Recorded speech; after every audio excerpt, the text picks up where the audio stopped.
when she came home and noticed that his blue-ringed toothbrush was missing, while hers, with the red ring, still sat on the sink. Best she didn't begin this, of all evenings, with perplexity or suspicion. He could always take Zach's. He'd never heard the kid use it. But Shep couldn't see swiping his own son's toothbrush. Shep had paid for the thing, of course, along with pretty much everything here. Yet little or nothing in this house felt like his. That used to bug him, but now just made it easier to leave the salad spinner, the Stairmaster, and the sofas behind. Worse, he and Glynis shared the same recharger. He didn't want to leave her with a toothbrush that would last 5 or 6 days. He didn't want to leave her at all, but that was another matter. Its weakening terminal shudder providing a soundtrack for his wife's lapse into another of her periodic depressions. So having unscrewed the wall mount only a turn or two, he tightened it back down. Restoring his own handle reassuringly to the recharger, he scrounged a manual brush from the medicine cabinet. He would have to grow accustomed to technological regression, which, in a manner he couldn't quite put his finger on, was surely good for the soul. Something about backtracking to a stage of development that you could understand.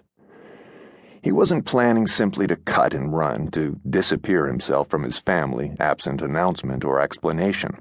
That would be cruel, or crueler. He wasn't presenting her with a total fait accompli either, a wave goodbye at the door. Officially, he would confront her with a choice, one for which, in the service of credibility, he had paid through the nose. Odds were that he had purchased nothing but an illusion, but an illusion could be priceless. So he'd bought not 1 ticket, but 3. They were non-refundable. If his instincts were all out of whack and Glynis surprised him, Zach still wouldn't like it. But the boy was 15 years old, and how was this for developmental regression? For once, an American teenager would do what he was told. Anxious about being caught in the act, in the end, he had too much time. Glynis wouldn't be home for another couple of hours, and the Samsonite was replete.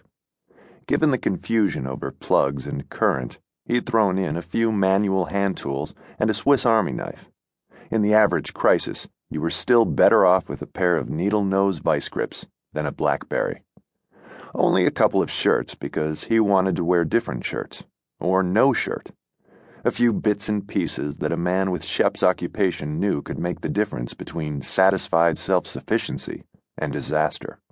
Duct tape, a selection of screws, bolts, and washers, silicone lubricant, plastic sealant, rubber bands, elastics for New Hampshire old-timers like his father, and a small roll of binding wire. A flashlight for power cuts, and a stock of AA's. A novel he should have selected more carefully, if he was taking only one. An English Swahili phrasebook, malaria pills, DEET. Prescription cortisone cream for persistent eczema on his ankle, a tube that would soon run out. Obviating any further inclusions, his Merrill Lynch checkbook. He didn't like to think of himself as calculating, but it turned out to be fortunate that he'd always kept this account in his name alone. He would, of course, offer to leave her half. She hadn't earned a dime of it, but they were married, and that was the law. Yet he would have to warn her that even hundreds of thousands of dollars wouldn't last her long in Westchester, and sooner or later she'd have to do not her work, but someone else's. He'd have to stuff the Samsonite with newspaper to keep the paltry chattel from rattling in the British Airways hold. He stashed it in his closet, covering it with a bathrobe for good measure. A packed bag on the bedspread would alarm Glynis far more than a missing toothbrush. Shep settled in the living room with a bourbon bracer. It wasn't his habit to begin an evening with anything stronger than beer, but habit would have delayed this evening indefinitely. He put his feet up, casting his eyes around the pleasant but cheaply furnished room, unable to mourn leaving behind any aspect of the familiar surround, save the fountain. As for parting with the throw pillows or the nondescript glass coffee table on which it trickled, he felt positively cheerful. By contrast, the fountain had always filled him with that distinctive middle-class covetousness, desire for what you already own.